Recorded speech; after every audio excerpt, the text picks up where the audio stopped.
Hari ini doa saya pertama sudah dijawab saudara sekalian, doa supaya pesawat saya tidak delay. Ya, tadi pagi saya baru sampai flight 6.20. Kalau delay setengah jam saja datang ke sini sudah mepet ya, tapi puji Tuhan perjalanan sudah berlangsung dengan baik. Dan saudara sekalian, ketika saya tadi dari atas pesawat melihat ada sedikit perbedaan antara tingginya awan paling pertama yang dilihat dari bawah antara Pontianak dan juga Balige. Saya hari Sabtu ke Balige dan juga Selasa kemudian pulang kembali ke Karawaci. Dan kalau saya bandingkan dengan awan di Pontianak, entah kenapa awan di Pontianak rasanya lebih rendah gitu ya. Tapi kalau di Balige lebih tinggi. Nah, ini saya nggak tahu kenapa. Tapi menarik ya bahwa ada ketinggian yang berbeda. Tetapi yang selain itu, selain perbedaan ketinggian, di atas awan yang kita lihat di langit yang sekarang biasa kita lihat dengan kasat mata, ternyata masih ada awan lagi.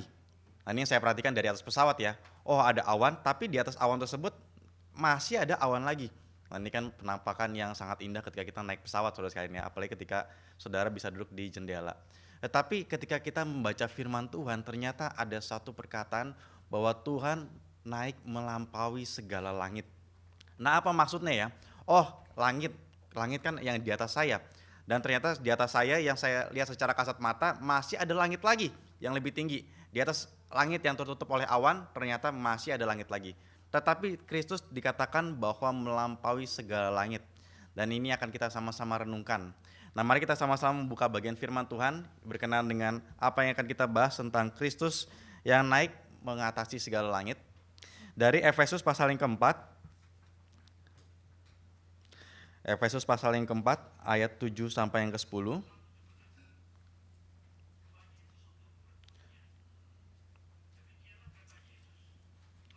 Efesus pasal yang keempat.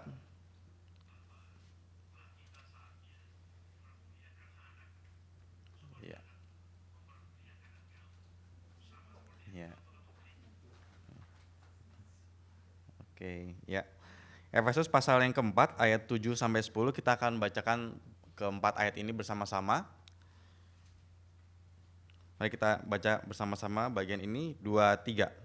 Tetapi kepada kita masing-masing telah dianugerahkan kasih karunia menurut ukuran pemberian Kristus. Itulah sebabnya kata Nas, tatkala ia naik ke tempat tinggi, ia membawa tawanan-tawanan, ia memberikan pemberian-pemberian kepada manusia.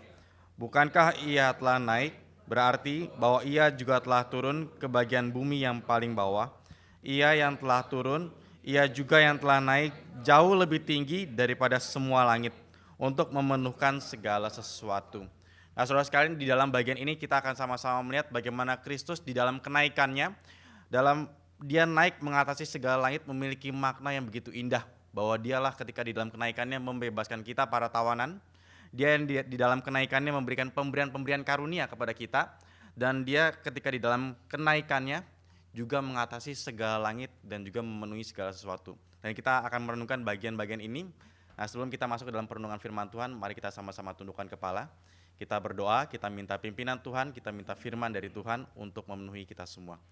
Mari kita sama-sama tundukkan kepala, kita berdoa. Tuhan Bapa dalam surga, anugerah-Mu begitu besar bagi kami, dan di tengah-tengah hari ini kami sungguh-sungguh meminta pertolongan dari Engkau, pertolongan untuk kami mendapatkan hikmat bijaksana dari Engkau. Biar kiranya Engkau boleh memberikan kami firman-Mu, sehingga kedatangan kami ke tempat ini bukanlah kedatangan yang sia-sia dan hanya sekedar merayakan tanpa arti.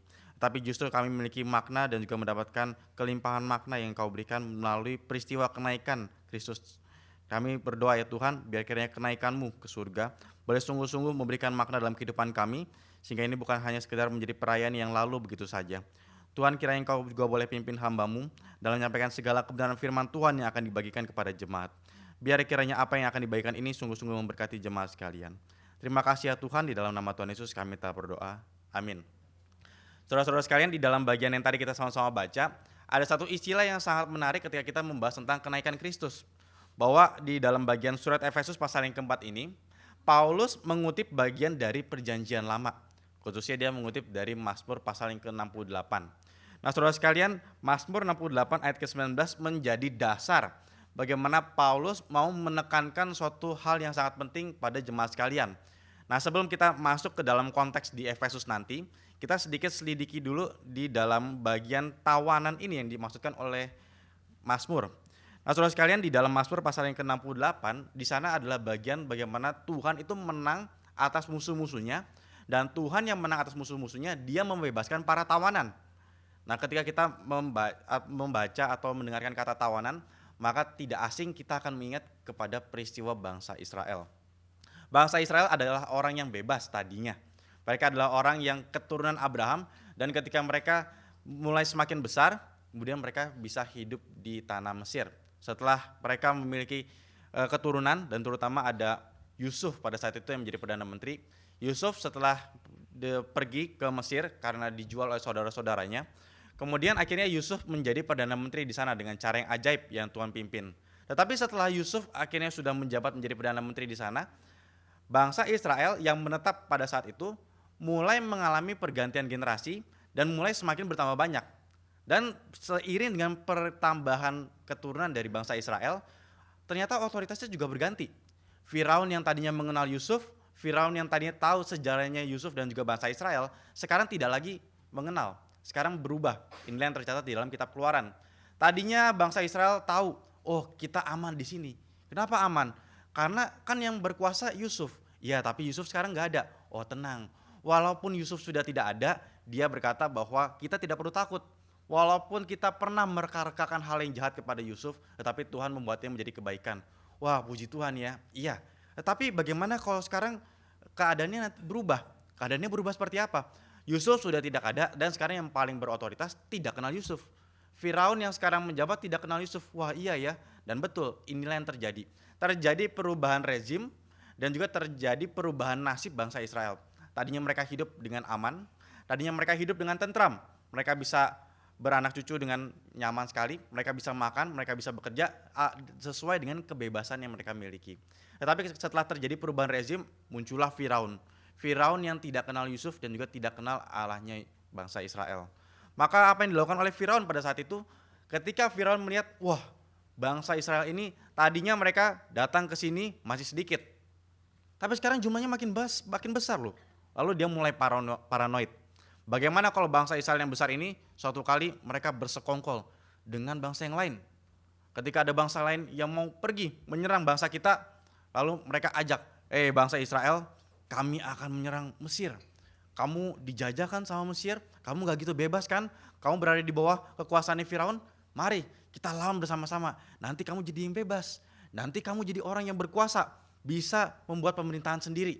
Oh jangan-jangan nanti Israel bisa bersekongkol dengan bangsa lain seperti ini. Kalau begitu jangan dibiarkan, jangan sampai ini terjadi. Kalau begitu apa strategi Firaun? Strategi Firaun yang pertama adalah membuat kemungkinan bangsa Israel untuk semakin besar itu diperkecil. Kalau jumlahnya semakin besar, nanti mereka bentuk tentara, maka keadaan akan semakin runyam, keadaan akan semakin sulit, ancaman semakin besar. Nah, kalau saudara sekalian beda ya peperangan antara zaman dulu dan juga zaman sekarang. Kalau di zaman dulu jumlah tentara itu sangat amat penting. Sekarang sih masih penting ya, tetapi jumlah tentara sekarang tidak sepenting dulu. Ya. Jumlah tentara sekarang, saudara sekalian, kalau ada satu bangsa, jumlah tentaranya mungkin hanya sedikit, anggaplah 1 juta, dibandingkan dengan negara lain yang punya kekuatan 10 juta tentara. Tetapi kalau yang 1 juta punya senjata nuklir, itu jauh lebih berbahaya. Jadi bukan cuma sekedar jumlah tentaranya saja kalau di zaman sekarang. Tetapi di zaman dulu ketika belum ada teknologi perang seperti yang ada sekarang, maka jumlah tentara itu sangat penting. Nah, maka Firaun mulai mengatur strategi. Jangan sampai mereka menjadi besar, jangan sampai mereka nanti ada tentara yang sanggup melawan kita. Maka mereka tidak boleh punya anak laki-laki. Nah, maka bangsa Israel pada saat itu mengalami kondisi yang sangat berat. Dan bukan hanya sekedar mereka tidak boleh punya anak laki-laki, bahkan mereka disuruh kerja paksa. Mereka harus membangun kota, Pitom dan juga Ramses.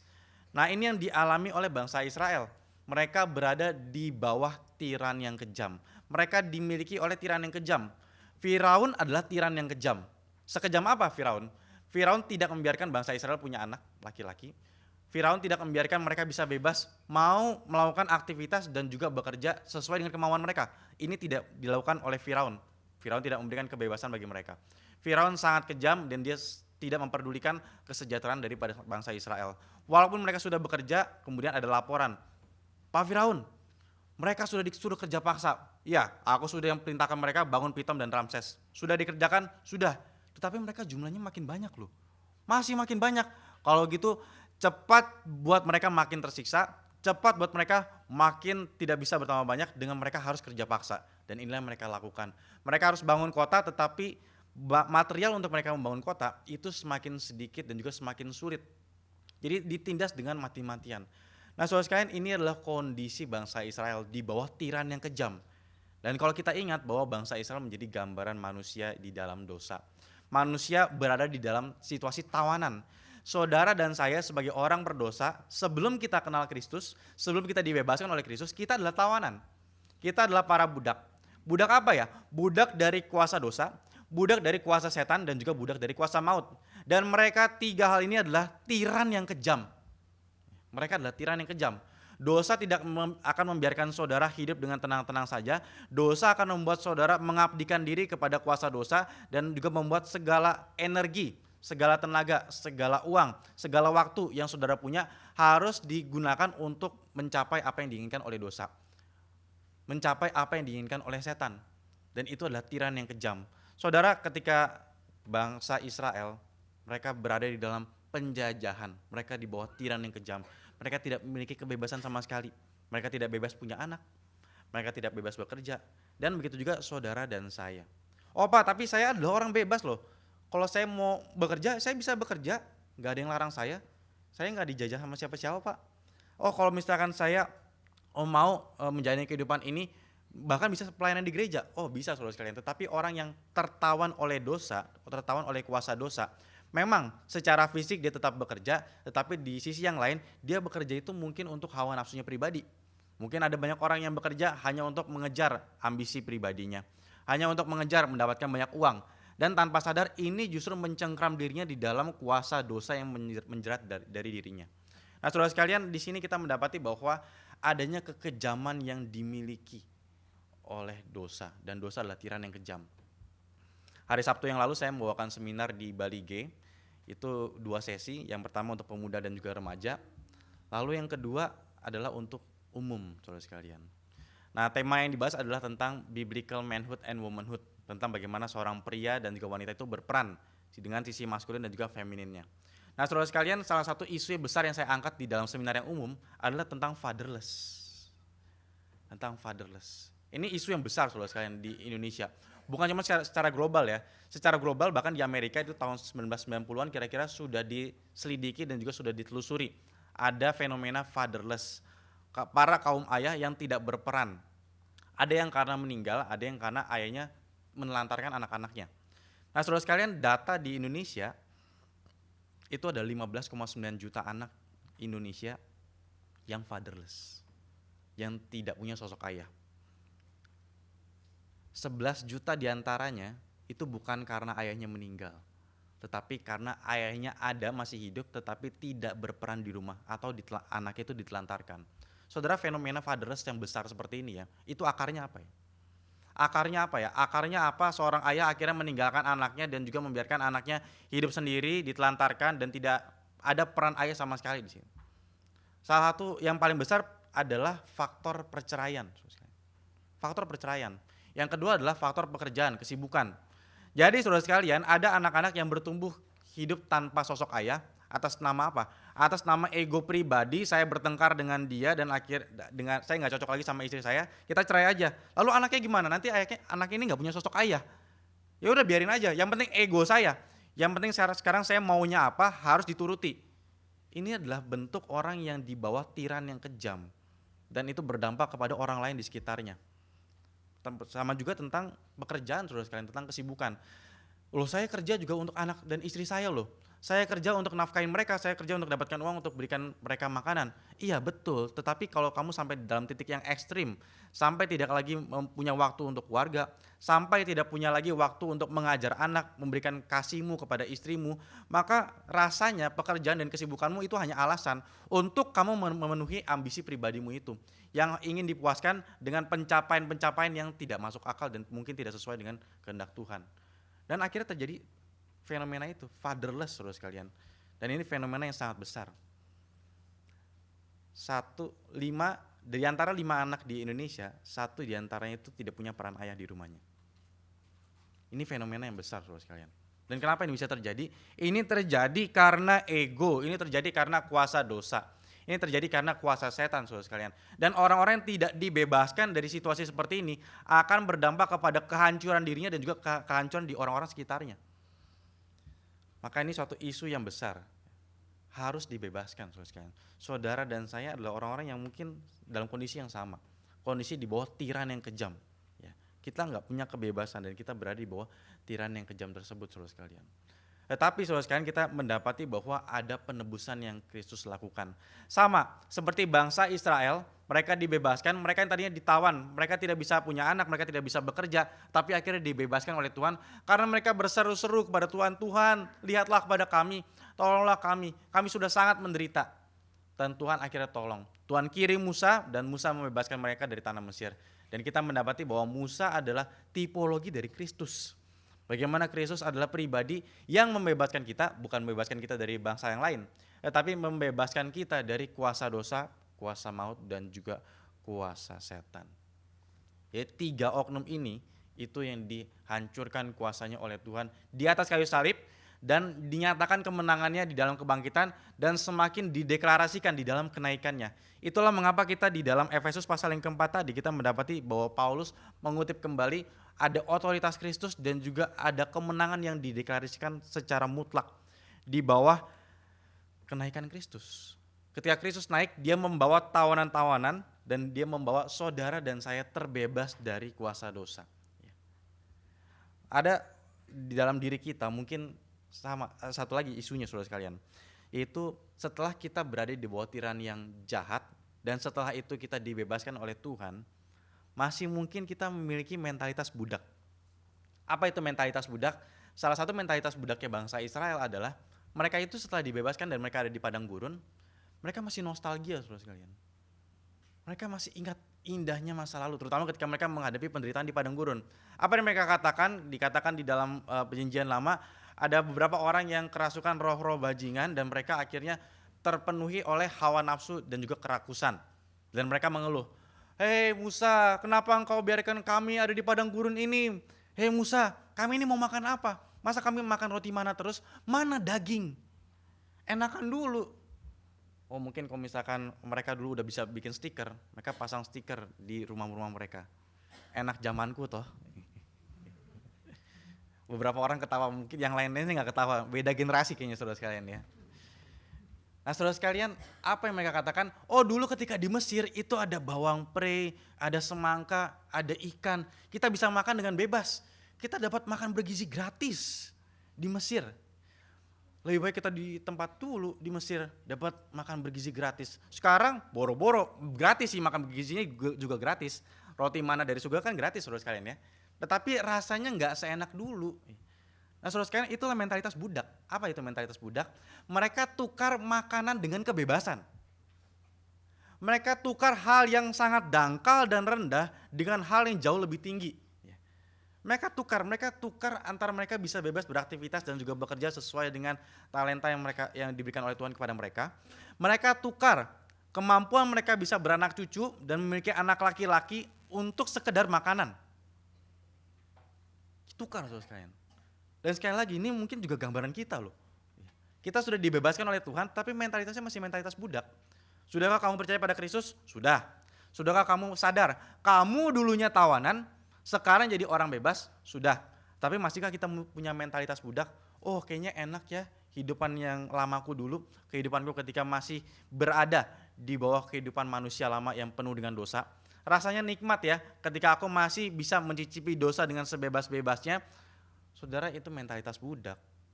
Mentalitas budak. Nah maka kita perlu saudara sekalian diingatkan dan juga perlu terus firman Tuhan. Kenapa? Karena urusan keselamatan bukan cuma sekali, oh saya sudah selamat, saya dari orang budak jadi orang bebas. selesai, saya masuk surga percaya pada Kristus. Tidak, saudara sekalian. Sama seperti bangsa Israel yang masih terus bergumul setelah dibebaskan dengan mentalitas budaknya, begitu juga dengan kita. Kita masih dalam dunia ini dan kita masih terus berjuang dan juga bergumul menghadapi mentalitas budak dosa yang ada dalam diri kita dan juga menundukkan diri kepada Tuhan yang sekarang menjadi raja atas hidup kita. Kita masih terus memperjuangkan hal ini. Tetapi saudara sekalian, kita tidak berjuang sendirian. Karena Tuhan Yesus Kristus memberikan kita kekuatan dalam kita menjalani kehidupan kita sebagai hambanya. Sebagai prajurit yang berperang bagi nama Tuhan. Saudara sekalian, disinilah kita mendapati ada keindahan yang sedang dituju oleh Paulus ketika dia mengutip bagian kenaikan Kristus. Ketika Kristus naik, dia memberikan status yang baru. Dulu kamu tawanan, sekarang menjadi orang bebas. Tetapi bukan cuma sekedar menjadi orang bebas yang kemudian bisa melakukan segala kehidupan dengan semau kamu, sebebasmu sendiri. Tidak, kamu tidak dibebaskan dari tawanan, kemudian kamu menjadi masuk ke dalam fase netral. Dan kamu menjadi pemimpin dan juga raja atas hidupmu sendiri. Tidak, kamu tuh ganti kepemimpinan loh. Kamu ganti rezim, kamu ganti raja. Dulu rajamu adalah dosa, maut ataupun setan. Sekarang rajamu adalah Kristus. Bukan kamu sendiri yang menjadi raja atas dirimu sendiri. Nah, saudara sekalian, di sini ketika Kristus sudah bertahta membuat kita dari tawanan menjadi prajurit, dia tidak membiarkan kita berjuang sendirian saja, tapi ada pemberian-pemberian yang dia lakukan. Maka tadi kita sudah membahas bagian pertama, bagaimana kenaikan Kristus membawa status yang baru dari tawanan menjadi prajurit Kristus. Dan kita masuk ke dalam pembahasan yang kedua. Kenaikan Kristus memberikan karunia kepada kita. Dia memberikan suatu perlengkapan persenjataan yang harus kita miliki ketika kita berjuang di tengah-tengah dunia ini. Maka disinilah masuk pembahasan tentang ia memberikan pemberian-pemberian kepada manusia. Nah, saudara sekalian, ketika Kristus sudah naik ke surga yang kita rayakan saat ini, dia bukan cuma sekedar naik, tetapi setelah dia naik, dia memberikan perlengkapan rohani bagi saudara dan saya. Ini yang kita baca tadi di dalam ayat yang ke-7 ya. Tetapi kepada kita masing-masing telah dianugerahkan kasih karunia menurut ukuran pemberian Kristus. Setelah Paulus mengatakan bagian tersebut di dalam ayat yang ke-7, dia mengkonfirmasinya, memvalidasinya dengan argumen di dalam ayat yang ke-8 dengan mengutip di dalam perjanjian lama. Seperti di perjanjian lama, ada Tuhan yang menang, dan ketika Tuhan menang, dia membebaskan tawanan dan juga memberikan pemberian-pemberian kepada orang yang sudah dibebaskan. Begitu juga sekarang, di dalam Kristus. Kristus sudah naik dan engkau yang menang bersama dengan Kristus, engkau juga diberikan pemberian-pemberian oleh Kristus. Maka ada dampak dari kenaikan Kristus. Kristus naik memberikan kita suatu pemberian-pemberian karunia-karunia rohani. Ya, karunia-karunia roh yang diberikan bagi kita. Nah, saudara sekalian, kalau kita membaca bagian ini di dalam surat Efesus, saudara sekalian, kita melihat bahwa apa yang Paulus sedang tuju ini berkenaan dengan kesatuan jemaat. Sekali lagi ya, ketika di sini dikatakan di dalam ayat yang ke-7, kepada kita masing-masing telah dianugerahkan kasih karunia menurut ukuran pemberian Kristus. Ini tidak terpisahkan dari ayat-ayat sebelumnya, di mana ayat-ayat sebelumnya sedang membicarakan tentang kesatuan jemaat. Ini kan yang dituju oleh Paulus. Dalam ayat yang pertama, di dalam pasal yang keempat, sebab itu aku menasihatkan kamu, aku orang yang dipenjarakan karena Tuhan, supaya hidupmu sebagai orang-orang yang telah dipanggil berpadanan dengan panggilan itu, hendaklah kamu selalu rendah hati, lemah lembut dan sabar, tunjukkanlah kasihmu dalam hal saling membantu, dan berusahalah memelihara kesatuan roh oleh ikatan damai sejahtera. Satu tubuh dan satu roh, sebagaimana kamu telah dipanggil kepada satu pengharapan yang terkandung dalam panggilanmu, satu Tuhan, satu iman, satu baptisan, satu Allah dan Bapa dari semua, Allah yang di atas semua dan oleh semua dan di dalam semua. Tentang kesatuan jemaat, saudara sekalian. Tetapi ketika Paulus sudah membicarakan tentang kesatuan, tentang unity, Paulus kemudian membicarakan tentang perbedaan, diversifikasi. Jadi ada unity, ada kesatuan di antara jemaat, tetapi ada pemberian-pemberian yang masing-masing unik menurut ukuran pemberian Kristus. Ini menarik, saudara sekalian ya. Saudara sekalian, kekristenan itu tidak mengajak semua pengikutnya untuk menjadi uniform, tapi unity. Ada beda ya antara unity dan juga uniform. Ada perbedaan antara kesatuan dengan keseragaman. Ini dua hal yang berbeda. Saudara, seragam itu kan semua sama ya, flat. Ya. Mau semuanya, misalkan nih, saudara kalau misalkan di sekolah kan bajunya putih atau merah. Kemudian nanti ada sekolah-sekolah yang bajunya pakai batik. Ya. Tapi ketika kalau dijajarin beberapa sekolah itu memang bervariasi. Tapi di satu sekolah tersebut, semua anak-anaknya pakai seragam, seragamnya sama. Lalu kalau misalkan ada yang seragamnya beda, itu kan yang dibully. Ih, kamu salah ya seragamnya ya. Kamu pakai seragamnya kok yang ini, kok salah kamu pakai seragamnya hari ini. Nah, ini kan berbeda soal sekalian ya. Itu tentang seragam, dan seragam itu biasa flat. Ya, flat. Tidak ada dinamika dan tidak ada variasi. Justru kalau ada variasi, itu yang akan dilihat aneh. Kok kamu beda sendiri ya? Nah, saudara sekalian, di dalam kekristenan kita tidak diajak untuk uniform, tetapi unity. Sekali lagi ada perbedaan ya. Saudara dan saya, kita masing-masing punya talenta, punya karunia roh yang berbeda-beda dari Tuhan. Dan ini tidak harus seragam, tetapi kita harus satu di dalam Tuhan. Satu visi, satu Tuhan, satu iman, satu baptisan, satu Allah, satu Bapa. Itu unity, tetapi bukan uniformity. Jadi ada keseragaman yang ditentang di sini ya. Keseragaman itu tidak baik, saudara sekalian. Dan gereja-gereja yang hanya menekankan tentang keseragaman itu tidak akan limpah. Gereja apa, saudara sekalian, yang menekankan tentang keseragaman? Misalkan terutama tentang di dalam karunia roh, saudara sekalian. Karena di sini berbicara tentang kasih karunia, anugerahkan kasih karunia menggunakan kata karis. Ya. Karis yang sangat dekat sekali dengan karismatik, karismata ya, pemberian roh, karunia roh. Ada gereja-gereja yang menekankan karunia roh dan itu harus diseragamkan. Bahasa roh. Kalau jadi orang Kristen gak bisa bahasa roh, gak seragam, itu belum masuk ya. Oh, kamu gak bisa sendiri ya? Kok kamu aneh ya? Kok kamu beda sendiri ya? Kok kamu gak bisa ya?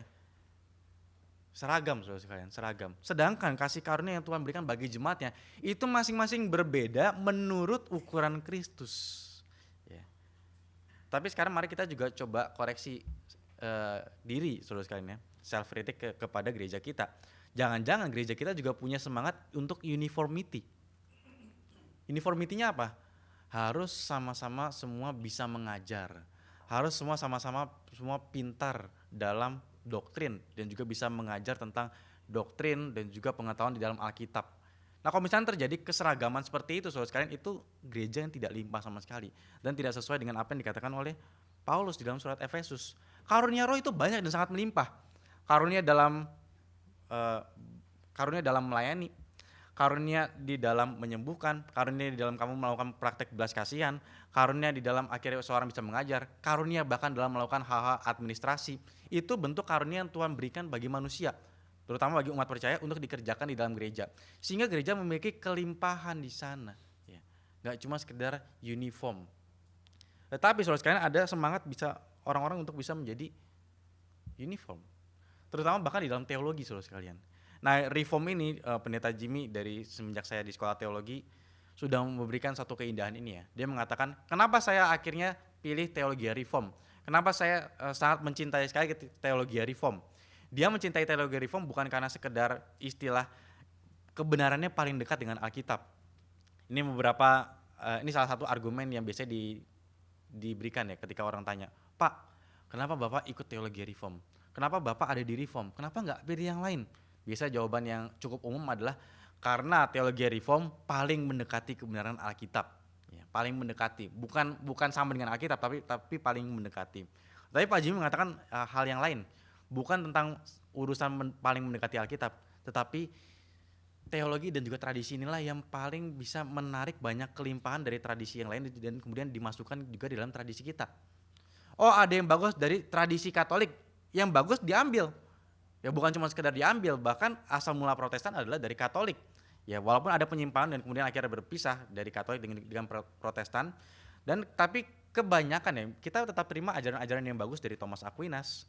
Agustinus sendiri adalah bagian dari Katolik, saudara sekalian. Augustine Order bahkan. Nah, saudara sekalian, kemudian dari ajaran-ajaran Ortodoks Timur yang bagus itu juga akan kita ambil. Tradisi dari Lutheran yang sangat bagus, bahkan beberapa hamba Tuhan kita ambil seminar dari Martin Luther. Ya. Jadi banyak tradisi-tradisi yang dengan kelimpahan dan juga kebenaran Alkitab yang mereka dapatkan dari tradisi itu juga diambil masuk ke dalam tradisi Reform. Jadi tradisi Reform itu nggak cuma Calvin, saudara sekalian ya. Kalau cuma sekedar Calvin tok satu, ya akhirnya uniformity satu. Ya. Tetapi di kita itu tidak, saudara sekalian. Justru kelimpahan dari berbagai macam tradisi gereja itu bisa diambil dan dimasukkan. Tapi lain kalau di dalam tradisi yang lain. Biasanya kalau misalkan tradisi Lutheran agak canggung atau agak tidak kurang terima pengajaran-pengajaran dari Calvinis. Begitu juga tradisi dari Ortodoks Timur, mereka sangat menekankan sekali tentang eksklusifnya mereka sebagai yang terus menekankan apostolic succession, ya. Dan mereka agak sedikit anti dengan tradisi-tradisi yang lain. Tetapi di dalam teologi reform yang kita miliki ini kelimpahannya sangat banyak sekali, ya. Mengambil banyak kelimpahan dari tradisi-tradisi yang lain juga kita pelajari. Nah, saudara sekalian, di sini kita mendapati adanya diversifikasi dan juga bukan cuma sekedar uniformity. Nah, sama ketika saudara sedang bersinggungan dengan satu dengan yang lainnya. Kadang-kadang saudara sekalian di dalam gereja ada penekanan yang berlebih kepada satu pelayanan, ada penekanan yang berlebih kepada satu aspek bagian di dalam kehidupan gereja. Oh, ayo dong kita menjadi gereja yang penuh dengan ramah tamah, penuh dengan kehangatan, sama seperti gereja-gereja yang lain. Nah, saudara sekalian, sekali lagi ya, kalau kita hanya meningkatkan satu aspek, meninggikannya, kemudian meniadakan yang lain, akhirnya akan sulit sekali gereja itu untuk berkembang. Karena tidak ada kelimpahan. Karena seperti membuat ranking antara karunia roh yang satu dengan yang lain. Mana yang lebih penting? Semuanya sama-sama penting. Terutama yang seringkali paling pentingkan oleh Paulus adalah tentang bernubuat, tentang pengajaran. Itu menjadi satu bagian order, tetapi bukan ranking kualitas lebih tinggi yang mana. Ada urutan yang paling pertama, tetapi bukan berarti kualitas karunia roh yang lain itu lebih rendah, saudara sekalian. Tidak, ya. Oke, jadi ini ketika seseorang itu diberikan kasih karunia itu ada di dalam rangka kesatuan, ya. Kesatuan yang berlimpah. Sama kan seperti di negara kita. Negara kita kan semboyannya mendukung hal ini. Bhinneka Tunggal Ika. Berbeda-beda tetapi tetap satu juga, ya.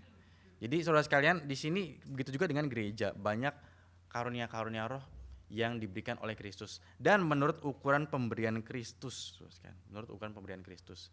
Nah, saudara sekalian, di sini juga seharusnya tidak ada ruang untuk iri hati, ya. Tidak ada ruang untuk iri hati, saudara sekalian. Karena apa? Karena karunia itu bisa beda-beda, saudara sekalian. Bahkan dampaknya, saudara sekalian, satu dengan yang lainnya itu juga bisa beda-beda. Bisa kan, saudara sekalian, ya, kalau misalnya di gereja kita, saudara lihat yang karunianya paling banyak itu siapa? Pasti patung kan, ya. Adakah seorang manusia bisa jadi hamba Tuhan, bisa ngerti filosofi, bisa ngerti sejarah, bisa kondak, bisa desain gereja, saudara sekalian? Ini juga nanti akan direnovasi ruangan ini. Desainnya sudah dibuat sama Pak Tong. Cuma nanti hasil jadinya seperti apa masih belum tahu, saudara sekalian, ya. Tapi dia sudah desain. Bisa desain gereja. Kemudian bisa bikin khotbah kebangunan rohani. Ini orang kok karunianya banyak banget, ya. Lalu kalau misalkan mau iri, saudara sekalian, mau iri aja udah minder. Mau iri kalau dikasih pun juga, aduh kayaknya nggak sanggup deh kerjain deh. Dan inilah karunia yang Tuhan berikan pada dia. Ya. Tetapi saudara sekalian, kalau sama Pak Tong mungkin spiritnya ya sadar diri, ya. Tapi kalau misalkan sesama angkatan, misalkan contoh saya, saudara sekalian, ya, lihat teman-teman saya yang lain, wah teman saya yang lain sudah ada yang ditempatkan di cabang ini, ya, wah pelayanannya maju, ya. Kemudian saya iri, wah itu kerdil sekali hati saya. Kalau saya hanya melihat, wah dia enak sekali, ya, dapat karunia untuk bisa baca buku, kemudian cepat menangkapnya. Dia mungkin kuliahnya di luar negeri. Sekarang kalau misalkan baca buku-buku bahasa Inggris, cepat tangkap, gak kayak saya. Keluar negeri pun gak pernah. Baca buku bahasa Inggris, setengah mati, saudara sekalian. Tapi tetap harus berjuang. Oh, enaknya dia dapat karunia seperti itu, ya. Oh, bahkan dia bisa akhirnya pelayanan di mana-mana. Kemudian saya mulai iri. Itu kerdil sekali, saudara sekalian, hati seperti itu. Nah, sama seperti kita juga, saudara sekalian, ya. Hendaklah kita masing-masing ingat bahwa kita diberikan karunia oleh Tuhan masing-masing sesuai dengan porsinya, menurut ukuran pemberian Kristus. Sekalipun dampaknya berbeda-beda, tetapi ada satu kesamaan utama, saudara sekalian. Kesamaan utamanya apa? Kesamaan utamanya adalah sama-sama diberikan oleh Kristus. Yang kasih itu Tuhan, yang kasih itu Kristus. Yang kasih itu adalah yang punya hikmat bijaksana paling tinggi di atas alam semesta ini, saudara sekalian. Lalu kalau misalnya saudara mau protes, Tuhan kenapa dia dikasih saya enggak? Kayaknya kita perlu tanya dulu, kamu kayaknya ngelihat Tuhan itu kurang berhikmat apa gimana? Ya, Tuhan itu udah kasih ukuran dan porsinya masing-masing secara tepat, ya, sesuai proporsinya yang untuk kita tanggung dalam kehidupan kita. Maka karunia ada bagian di dalam penyatuan bagi umat Tuhan, ya. Dan juga karunia adalah pemberian dari Tuhan.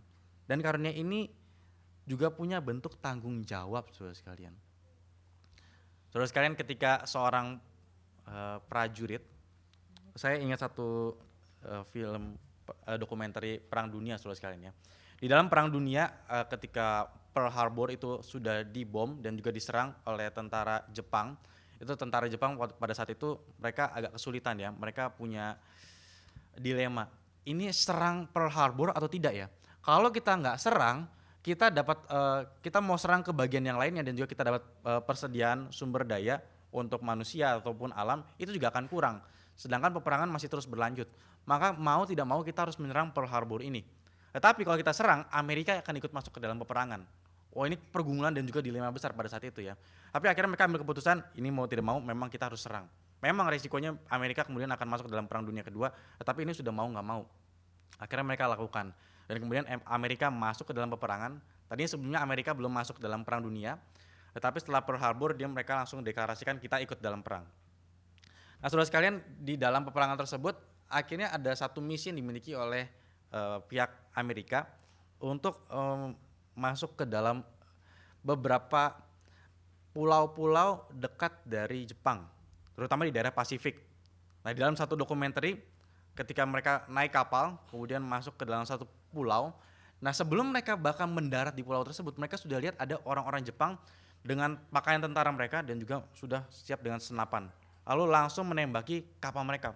Kemudian mereka langsung cepat tunduk, ayo beberapa orang langsung turun, infanteri turun, lalu seberang ke sana lawan mereka. Ada beberapa orang yang langsung terjun, menyelam, kemudian masuk ke daratan, dan belum sampai mereka angkat senjata, mereka sudah tertembak mati. Ini realita di Perang Dunia Kedua, saudara sekalian ya, bahwa ada orang-orang yang belum sempat berperang dan menembakkan peluru, mereka sudah mati terlebih dahulu. Tapi itu dibutuhkan di dalam peperangan. Nah, kemudian setelah berlanjut, akhirnya banyak tentara yang bisa masuk ke pantai dan juga menyerang, dan karena jumlah mereka besar dan teknologinya lebih maju dalam persenjataan, akhirnya mereka bisa memenangkan pulau tersebut dan juga memenangkan pertempuran di pinggir pulau tersebut. Setelah itu mereka mulai cari-cari. Ini pasti ada beberapa orang yang kabur. Ayo cepat cari masuk ke dalam. Di hutan-hutan tersebut pasti masih ada prajurit-prajurit Jepang. Kita harus tangkap mereka, jangan sampai mereka terbebas. Dan akhirnya mereka ada beberapa orang tuh yang ditangkap. Ya. Mereka ditangkap. Setelah ditangkap, semua dilucuti. Ya. Semua dilucuti. Bukan cuma sekedar senjata, tetapi seragam mereka juga dilucuti. Dan akhirnya mereka dengan telanjang, saudara sekalian, mereka menjadi tawanan dari pihak Amerika. Nah, saudara sekalian, kondisi orang yang ditawan itu dilucuti semuanya. Ya. Tidak ada lagi apapun yang mereka miliki. Tidak ada lagi, saudara sekalian. Tetapi kondisinya berbeda ketika sudah dipulihkan. Ya, sudah dipulihkan. Dari tahanan perang, kemudian dibebaskan, kemudian menjadi prajurit kembali. Itu ada proses dari dilucuti, kemudian diperlengkapi kembali. Nah, saudara dan saya, situasinya kan tadi ya, statusnya adalah kita tadinya tawanan, kemudian kita sudah dilucuti semuanya, kita nggak punya kekuatan apapun di bawah tiran yang kejam tersebut, tapi akhirnya kita dibebaskan oleh Kristus, dan sekarang kita menjadi prajurit Kristus, dan kita diberikan perlengkapan oleh Kristus untuk pergi berperang. Nah, seorang prajurit, seorang tahanan yang sudah dibebaskan, kemudian dia diajak untuk perang kembali. Hei prajurit, kamu dulu tahanan, sekarang sudah dibebaskan. Mari, sekarang kita berperang, lawan musuh kita. Pakai apa, Pak? Saya nggak punya apa-apa, senjata saya sekarang sudah diambil semua waktu saya tertangkap kemarin.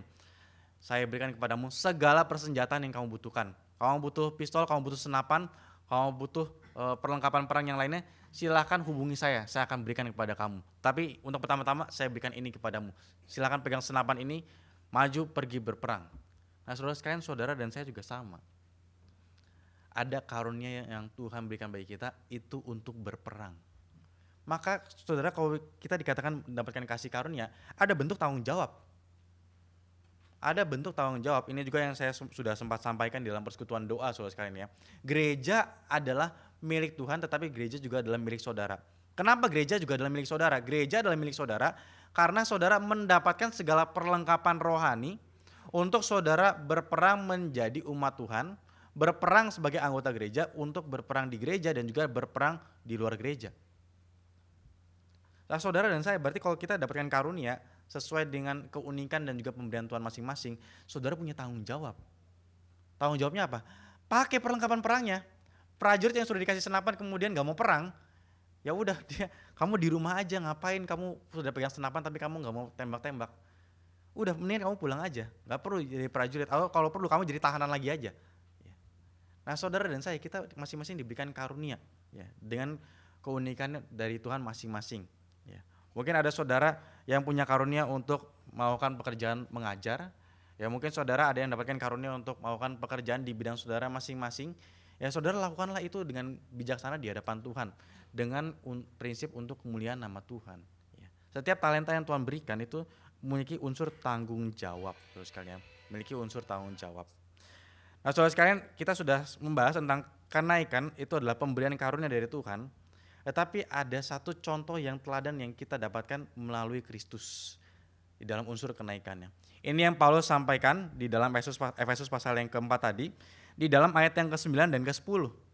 Saya bacakan sekali lagi ya. Bukankah ia telah naik berarti bahwa ia juga telah turun ke bagian bumi yang paling bawah? Ia yang telah turun, ia juga telah naik jauh lebih tinggi daripada semua langit untuk memenuhkan segala sesuatu.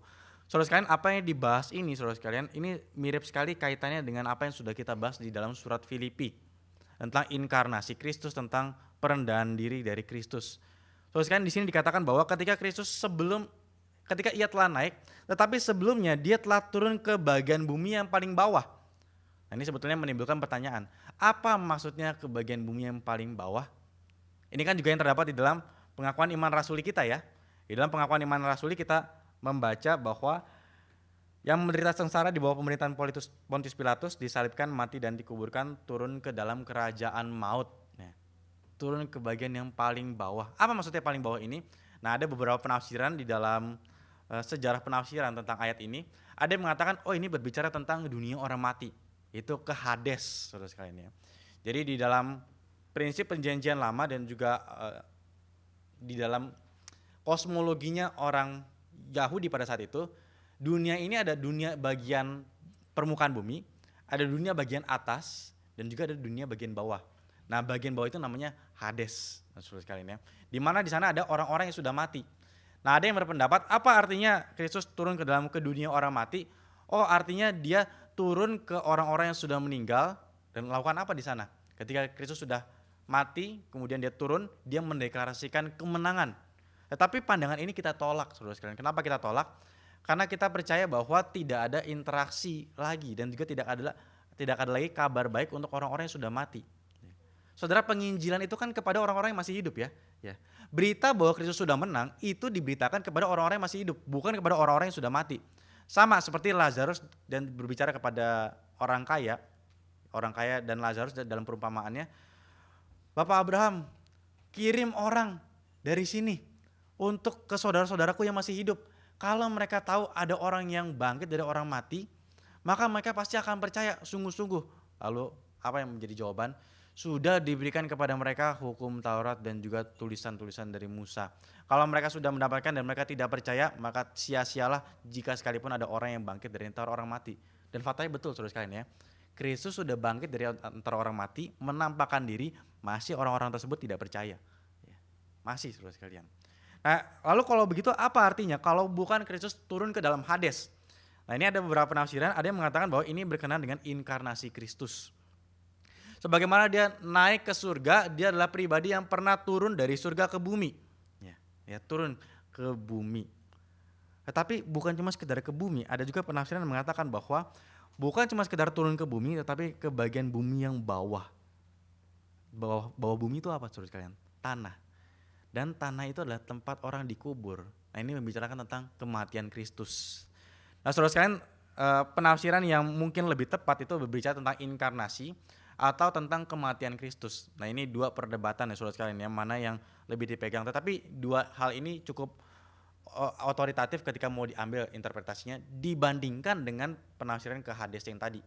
Nah saudara sekalian, berbicara tentang inkarnasi Kristus ataupun tentang kematian Kristus, itu sekali lagi membicarakan tentang ketaatan dan juga kerendahan hati sebelum dia naik. Saudara sekalian, Kristus sebelum naik dia pernah turun terlebih dahulu. Saudara dan saya kalau misalnya sama-sama mau menghidupi kehidupannya Kristus, mau sama-sama merayakan kenaikan Kristus, maka kita juga perlu memiliki spirit untuk turun. Spirit untuk inkarnasi, spirit untuk mati. Spirit untuk mati bagi diri kita, mati bagi orang lain, berkorban bagi orang lain. Ini perlu dimiliki spirit seperti ini. Nah masalahnya saudara sekalian, ada banyak orang yang mau naik tapi gak mau turun. Maunya naik terus. Yang penting apa? karir saya naik. Yang penting apa? Jumlah rekening saya naik. Yang penting apa? Nama baik saya terus naik. Yang penting itu apa? Yang penting masa depan saya terus naik. Tetapi adakah ruang untuk kamu turun? Nah, saudara sekalian, ruang untuk turun ini penting, saudara sekalian, karena kalau tidak ada ruang untuk turun, itu kita tidak menghidupi kehidupan Kristus sama sekali. Kalau saudara mau naik, perlu ada turun dulu. Kristus itu prosesnya seperti itu, saudara sekalian. Sebelum dia naik ke surga itu ada proses turun, dan turunnya terus turun. Inkarnasi dia turun, jadi hamba dia turun, sampai mati dia turun, saudara sekalian, terus turun. Maka spirit ini spirit untuk turun harus kita miliki, saudara sekalian. Bukan cuma sekedar kita jadi orang yang saya mau mengejar. Bukankah saya dikatakan harus jadi orang yang mengerjakan mandat budaya? Iya, betul, saudara sekalian. Saudara masing-masing, ini saya mengatakan spirit turun bukan berarti saudara tidak punya ambisi masing-masing, ambisi yang kudus tidak punya ambisi yang kudus masing-masing di dalam bidang pekerjaan saudara. Saudara yang menjadi seorang bisnismen, saudara harus mengembangkan bisnismu dengan sebaik mungkin. Saudara yang menjadi seorang guru, menjadi seorang, ada petani di sini. Saudara yang menjadi seorang karyawan, saudara harus mengembangkan setiap aspek dalam pekerjaanmu itu dengan maksimal, dengan sangat baik. Kenapa? Karena saudara berbagian di dalam mandat budaya. Saudara berbagian bagaimana menguasai bumi. Saudara berbagian bagaimana berkat yang Tuhan berikan bagi saudara itu terus dikembangkan, tidak stagnan. Itu harus dikembangkan. Segala talenta yang saudara dapatkan dari Tuhan itu harus terus dikembangkan dan juga dipergunakan untuk kemuliaan nama Tuhan. Bagaimana dipergunakan untuk kemuliaan nama Tuhan? Apakah artinya dipergunakan untuk pelayanan gereja? Tidak, saudara sekalian. Bukan berarti karunia itu hanya berbicara tentang bagaimana mengajar firman Tuhan, bernyanyi di dalam paduan suara, bukan. Justru di luar gereja. Nah, saudara sekalian, ada satu bagian yang juga cukup penting tentang pemberian karunia tadi. Pemberian karunia dari Kristus itu bukan cuma kepada hamba Tuhan. Pemberian karunia dari Kristus bukan cuma sekedar kepada pemimpin-pemimpin gereja, tetapi masing-masing saudara. Entah saudara masih muda atau saudara sudah lebih tua, entah saudara kaya atau saudara miskin, entah saudara statusnya apapun, saudara masing-masing dengan saya, dengan setiap hamba Tuhan punya karunia dari Tuhan, dari Kristus. Maka bukan cuma sekedar pelayanan gereja, saudara sekalian. Ini karunia roh bukan cuma monopolinya hamba Tuhan.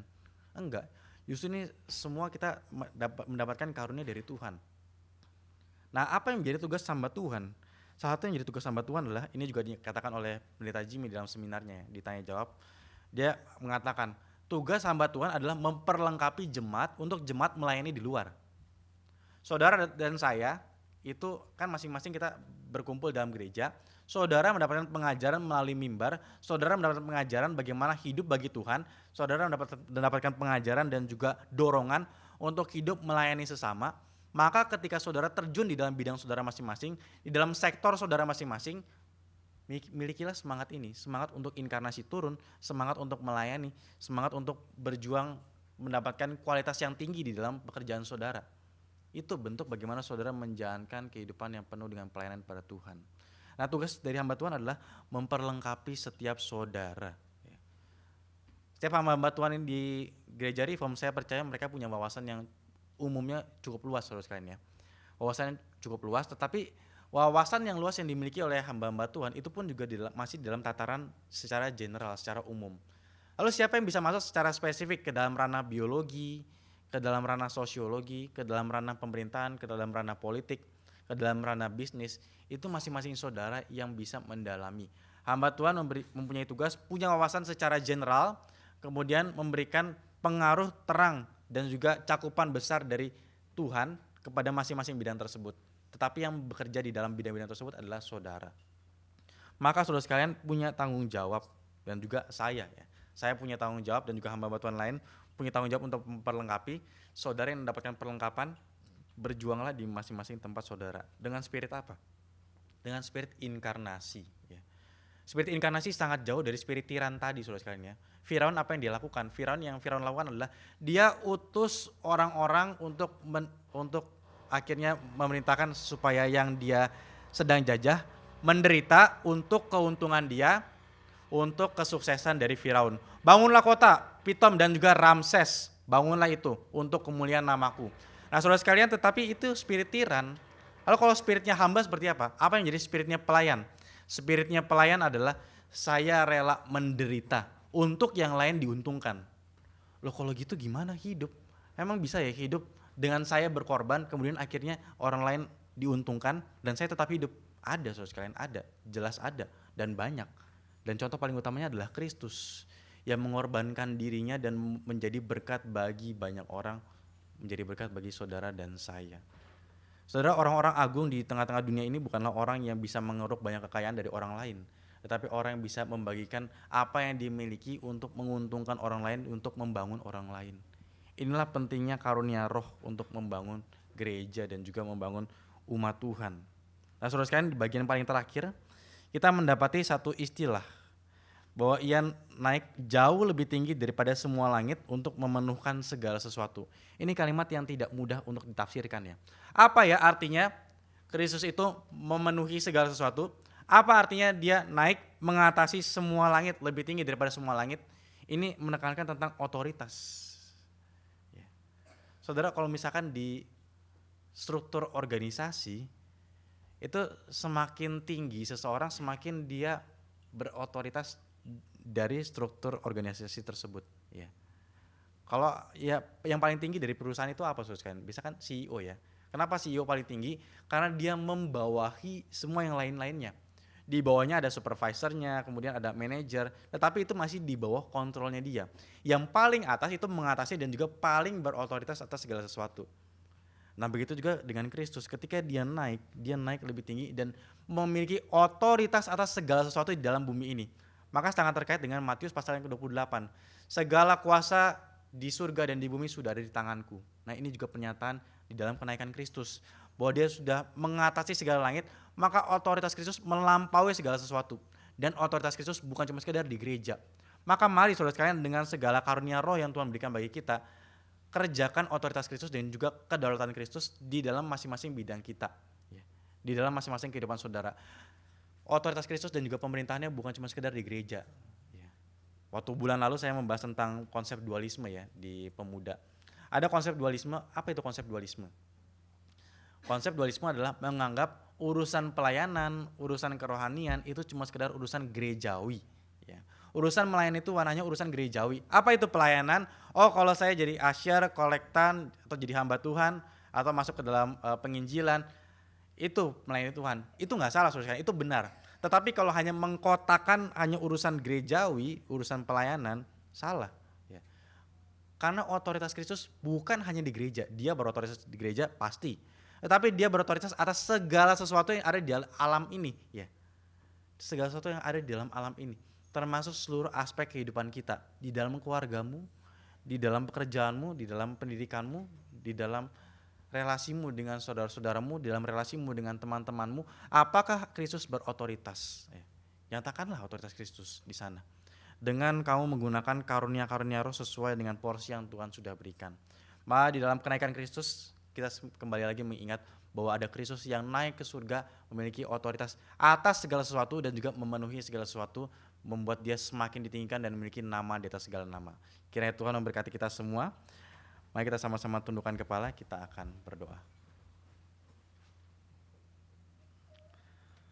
Tuhan Bapa dalam surga, kami mengucap syukur ya Tuhan bahwa kami boleh mengingat kembali dan juga kami boleh merenungkan bagaimana Engkau sudah naik. Dan kenaikan-Mu menyatakan bahwa Engkau lah yang sekarang memiliki segala otoritas baik di surga maupun di bumi. Dan di bumi ini bukan cuma sekedar berotoritas di gereja saja, tetapi melampaui segala batasan-batasan ruang di dalam gereja, melampaui segala bidang aspek kehidupan kami, melampaui segala ruang geografis kami. Terima kasih ya Tuhan untuk segala anugerah-Mu dan kami sangat mengucap syukur Engkau yang sudah bebaskan kami. Engkau yang perlengkapi kami dengan segala kebutuhan yang kami miliki, dengan segala hal yang kami perlukan untuk kami jalani kehidupan kami.